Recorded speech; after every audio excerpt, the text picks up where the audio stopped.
हरे कृष्णा कृष्ण कृष्ण हरे हरे, हरे राम राम राम हरे हरे।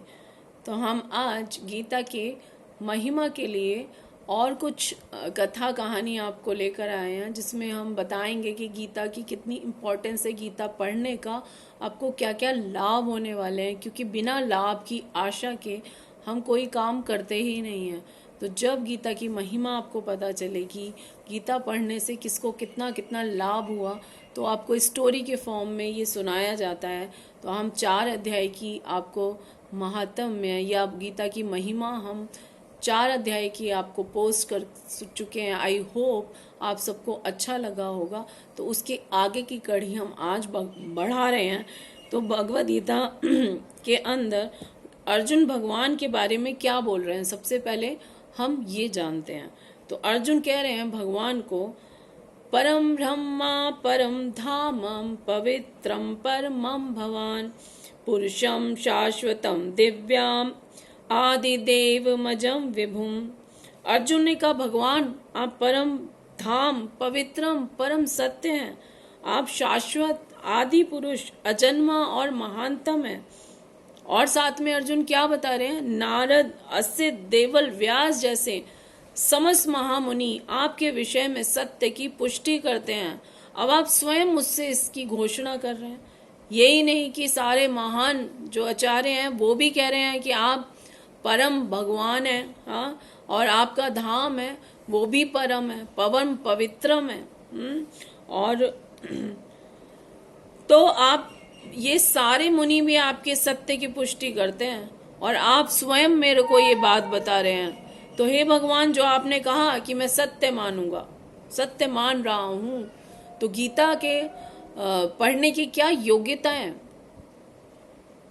क्या योग्यता होनी चाहिए गीता पढ़ने वाले की, कि वो वक्ता जो बोल रहा है उसके अनुसार, उसके आदेशानुसार उसको एज इट इज उस ज्ञान को ग्रहण कर ले, ना कि अपने ही चिंतन में, अपने ही दिमाग से बहुत सारे भ्रम पैदा करे। तो वो ज्ञान उसको एज इट इज यथा रूप में नहीं मिलेगा, ना ही वो उसको स्वीकार कर पाएगा, तो उसको पूरा लाभ नहीं होने वाला। जैसे तो एक कोई दवाई है, हम डॉक्टर हमें हमारा मर्ज देखकर, हमारा रोग देखकर कोई प्रिस्क्रिप्शन लिखता है, दवाई लिखता है, और डॉक्टर के आदेशानुसार उस दवाई को सुबह खाना है, शाम को खाना है, रात को खाना है, कितने दिन खाना है, ठंडे पानी से खाना है, गर्म पानी से खाना है, या दूध के साथ खाना है, वो सारा कुछ प्रिस्क्रिप्शन में लिखा होता है, और हम उसी के अनुसार हम उस दवाई को ग्रहण करते हैं तो हमारी बीमारी दूर हो जाती है। तो ये गीता है, भव रोग दूर करने की दवाई है। और इसके जो डॉक्टर हैं वो कृष्ण हैं, उन्होंने प्रिस्क्रिप्शन लिख कर दिया है।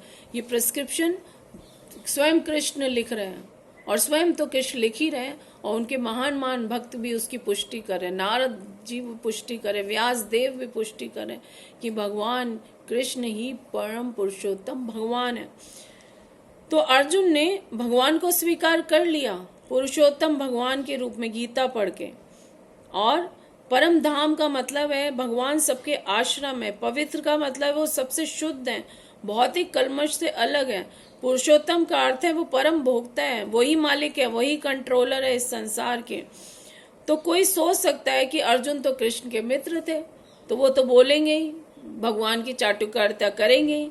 लेकिन अर्जुन ने ये संदेह दूर कर दिया पाठकों के मन से, जब वो कहता है कि खाली मैं ही नहीं मान रहा भगवान को, कृष्ण को, अभी तो नारद जी मान रहे हैं, असित, देवल, व्यास देव जैसे महान पुरुष, सभी देवी देवता भगवान को स्वीकार कर रहे हैं। ऐसी बहुत कथाएं भागवतम में आती हैं, जब असुर आक्रमण करते हैं देवताओं पे, और देवता कहाँ पर जाते हैं, सारे देवता प्रार्थना करने के लिए कभी ब्रह्मा जी के पास जाते हैं, ब्रह्मा जी कहते हैं मैं भी कुछ नहीं कर सकता, फिर शिव जी के पास जाते हैं, और शिव जी के बाद शिव सब कहते हैं कि चलिए विष्णु जी के पास जाएं। जो शेष शैया पे विष्णु जी तो आराम कर रहे होते हैं, और सब लोग वहां से प्रार्थना करते हैं, तब भगवान, ऐसे बहुत सारी कथाएं हैं, हम अगले एपिसोड्स के अंदर आपको वो बताएंगे कि किन किन कथाओं में जब कोई देवी देवता कुछ नहीं कर पाया, तब सब भगवान के पास गए, और भगवान ने फिर क्या किया, भगवान ने उनको सांत्वना दी, मैं आऊँगा और मैं सारी प्रॉब्लम दूर कर दूँ। और भगवान ऐसे जन्म लेते हैं, लीलाएं करते हैं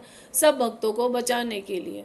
तो अल्टीमेट सोर्स क्या है, कृष्णा ही है, विष्णु ही है। विष्णु और कृष्ण में कोई भेद नहीं है। तो ये सारे आचारों द्वारा स्वीकृत किया गया है। जो भगवान ने ये ज्ञान दिया अर्जुन को, अर्जुन कृष्ण से कहता है जो आप कहते हो मैं पूर्ण सत्य मानता हूँ। यही क्वालिफिकेशन होनी चाहिए हमारे अंदर। अतएव सर्वमेत दम मन्ये, आप जो कहते हो मैं सत्य मानता हूँ।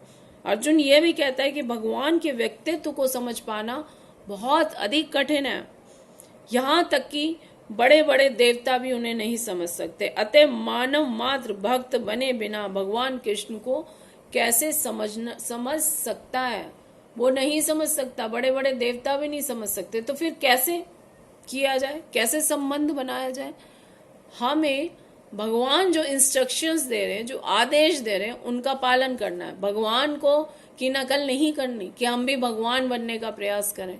हमें जो भगवान ने बताया है, आदेश दिया है, उसके हिसाब से अपने जीवन को चलाना है। और वो भगवान ने जो आदेश अपने लिए नहीं दिए, हमारे जीवन को सुचारू रूप से चलाने के लिए ये इंस्ट्रक्शंस दी है। किस तरह से हमें चलाना है, शरीर को कैसे स्वस्थ रख सकते हैं, मन को कैसे स्वस्थ रख सकते हैं, कितने प्रकार के योग हैं, उन योगों में बेस्ट योग क्या है, बाकी योगों में क्या क्या डिफिकल्टीज हैं, बाकी योगों में किस तरह से योगी किस तरह से तपस्या करते हैं और किस तरह से वो फेल होते हैं, कितने प्रकार के लोग हैं, उन लोगों तक कैसे जा सकते हैं। अन्य लोगों की सुगम यात्रा भी एक बुक है प्रभुपाद के द्वारा लिखी गई, आप पढ़ सकते हैं। तो ये बहुत आगे एडवांस, बहुत साइंटिफिक है। जो भगवान बता रहे वो साइंटिफिक है, रियल है और प्रैक्टिकल है। तो आज के जीवन में आप देख सकते हैं कि किस तरह से कठिनाइयों, समस्याओं से हम घिरे रहते हैं और कोई सॉल्यूशन नहीं होता। तो वो सॉल्यूशन, ये जो डॉक्टर है, जो गीता के डॉक्टर हैं, उनके पास ये सॉल्यूशन है भगवद गीता के रूप में। हमें खुद भी पढ़ना चाहिए और हमें और लोगों को भी प्रेरणा देनी चाहिए। इस्कॉन से हर वर्ष भारी मात्रा में गीता का डिस्ट्रीब्यूशन कार्यक्रम होता है और भक्त सड़कों पे जगह जगह पैदल जाके लोगों के कल्याणार्थ गीता का प्रचार करते हैं, सबको गीता पहुंचाते हैं। और उद्देश्य यही है कि मानव को अपने जीवन की कठिनाइयों से बचने के लिए एक दवाई मिल जाए, भगवान का इंस्ट्रक्शन वो स्वीकार करें। गीता हमारे देश में बहुत समय से थी, लेकिन कभी इस तरह का प्रचार और इस तरह से गीता को अपनाया नहीं गया और उसको सिर्फ रेड कपड़े में बांध करके पूजा के समान रखा गया और उसको पढ़ा नहीं गया। और पढ़ा भी है तो एज ए रिचुअल पढ़ा गया कि हमें बस ये पढ़नी है, ऐसे रिचुअल पढ़ ली, लेकिन उसको समझा नहीं गया और उसको समझकर प्रैक्टिकली फॉलो नहीं किया गया। तो प्रभुपाद ने जो गीता दी वो उसको प्रैक्टिकली एप्लीकेशन है, कैसे हम जीवन में उतार सकते हैं, वरना हम नहीं समझते कि इसको जीवन में उतारा भी जा सकता है, इसके हिसाब से जीवन जिया भी जा सकता है कलयुग के अंदर। तो बहुत आसान है, बहुत आसान। ये इसके अंदर बहुत सारे टिप्स हैं जो आप जान सकते हैं किसी भक्त के माध्यम से, किसी वैष्णव के माध्यम से हम इसको सुन सकते हैं। गुरु परंपरा के द्वारा ये हमें मिलता है। हरे कृष्णा। अब हम 5वें अध्याय की कथा आपको सुनाने जा रहे हैं। तो एक स्थान था मुद्रा करके और पुरकुत्सर नामक वहां पे गांव था। वहां पे एक ब्राह्मण, पिंगला नामक ब्राह्मण रहा करता था। उसके पिताजी ने उसको बहुत कुछ सिखाने का प्रयास किया, ब्राह्मण को कैसे रहना चाहिए, क्या करना चाहिए, किस तरह से शास्त्रों का पाठ करना चाहिए। लेकिन उसकी रुचि पिंगला की बिल्कुल भी उस कार्य में नहीं थी जो उसके पिताजी उसको कहा करते थे। तो वो क्या हुआ कि उसको नाचने गाने का बहुत रुचि थी, तो उसने उसमें बहुत महारत हासिल कर ली, नृत्य में और संगीत के अंदर। और इस लेवल पे वो चला गया कि राजा को भी उसको बुलाना पड़ा। राजा ने उसकी प्रसिद्धि सुन के उसको बुलाया अपने राज्य में, उसको रखा और राजा आनंद लिया करते थे राज दरबार में उसके गीत संगीत का। अब राजा के सानिध्य में एक राजमहल में जाकर उसको बहुत सारा धन मिल गया। अब वो अमीर हो गया। जब बहुत धन आ गया, पावर आ गई, अब उसका मन भौतिक भोगों में चला गया। वो कितनी स्त्रियों के साथ उसने संबंध बनाए, कितने व्यसन वो करता था। उसकी हालत एकदम पापपूर्ण कार्यों से उसकी हालत बिल्कुल खराब थी। और उसकी एक पत्नी थी पूर्वा, अरुणा पत्नी थी, अरुणा उस पत्नी का नाम था, और वो पत्नी भी उस अपने पति की भांति गलत रास्ते पे चल चुकी थी, पर पुरुषों के साथ उसके संबंध थे। एक बार उसको लगा कि उसके पति को पता चल जाएगा, तो उसने अपने पति की हत्या कर दी, पिंगला की हत्या कर दी, और खुद भी बहुत पापपूर्ण जीवन के कारण उसकी भी मृत्यु हो गई बहुत जल्दी। अब वो दोनों मृत्यु के बाद नरक लोकों को गए, वहां पे उन्होंने अपने पाप कर्मों को भुगता, और उसके बाद पाप कर्मों को भुगतने के बाद उनको देह प्राप्त हुई, और उसको गिद्ध का शरीर मिला पति को, और पत्नी को तोते का शरीर मिला। एक बार आसमान में वो गिद्ध भी उड़ रहा था और वो तोता भी उड़ रहा था। वो गिद्ध ने पहचान लिया, उन दोनों को अपना पिछला जन्म याद था, तो उन्होंने ने पहचान लिया। गिद्ध को याद आ गया, इसी ने तो मेरे को मारा था, अब मैं इससे बदला लूंगा। वो उसकी तरफ उड़ा और अपनी ताकत से उसको धक्का दिया, तोता नीचे गिर जाता है।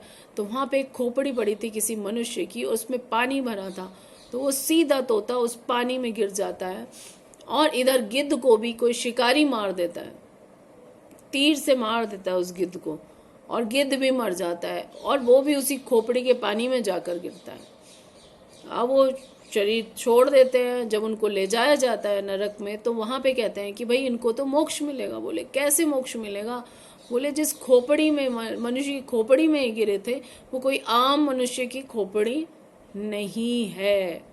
वो एक बहुत बड़े भक्त है जो गंगा जी के किनारे पे रहा करते थे, और उन्हीं की वो खोपड़ी है। और वो दिन रात गीता का पाठ किया करते थे, और स्पेशली वो 5वें अध्याय का पाठ किया करते थे। उसके कारण वो इतनी, उनकी जो खोपड़ी है वो इतनी एम्पावर्ड हो गई, इतनी पवित्र हो गई, जो उसके अंदर जल भी था वो पवित्र था, और ये लोग उसी जल में गिरने के कारण एकदम से पवित्र हो गए, और अब इनकी मुक्ति की जाएगी। तो इस तरह से हम देखते हैं कि गीता के एक एक अध्याय का क्या महत्व है। पूरी गीता का महत्व है, लेकिन कहानियों के माध्यम से आपको एक एक अध्याय की कथा इसलिए सुनाई जा रही है कि उसके अंदर से, उस कहानी के अंदर से हम उसका सही मंतव्य और उसका सही अर्थ हम निकालें, जो हम अपने जीवन में प्रैक्टिकली उसको फॉलो भी कर पाए, और उसको उतारने का प्रयास करें। इन कहानियों के माध्यम से इस संदेश को भगवान का ग्रहण करने का प्रयास करें कि हम भी डेली भगवद गीता का पाठ करें। हर पाठ की महिमा, तो 18 अध्याय की कितनी महिमा है। 18 अध्याय है, 700 श्लोक है, उनकी कितनी महिमा है। एक एक श्लोक की महिमा है। आधा श्लोक भी आप पढ़ेंगे तो आप तर जाएंगे। ऐसा कहते हैं कि अगर आप डेली मिनिमम एक श्लोक भी आप पाठ करेंगे तो भी आपका कल्याण हो जाएगा, भगवान से संबंध स्थापित हो जाएगा आपका। सीधा भगवद गीता, सीधा भगवान के साथ संबंध है। हरि नाम कर रहे हैं, हरे कृष्णा कृष्णा कृष्णा हरे हरे, हरे राम राम राम हरे हरे। भगवान के पवित्र नामों का कीर्तन और गीता का पाठ, यही इतनी फर्स्ट क्लास मेडिसिन है जो आपकी सारी रोगों को दूर कर देगी, भव रोग जिसके कारण हम कष्ट भुगत रहे हैं। तो आपका बहुत बहुत धन्यवाद ये कथा सुनने के लिए। और आप लोग अच्छा है तो ये सब्सक्राइब करें, ज़्यादा से ज़्यादा लोगों को आप भेज सकते हैं, क्योंकि हमारा मंतव्य है कि ठीक से भगवान के नामों का प्रचार हो और सभी लोग अपना जीवन बदलें। और आज जीवन हमारा नहीं बदला है, इसके कारण हम कितने तरह के कष्ट हम इस संसार में भोग रहे हैं। अब जो कोरोना के कारण, प्रकृति के नियम, भगवान के नियम ना मानने के कारण इतनी बड़ी बड़ी प्रॉब्लम्स हमें आ रही हैं, तो हमें जीवे दया करना है, सब जीव पे दया करना है, उसको गीता देनी है।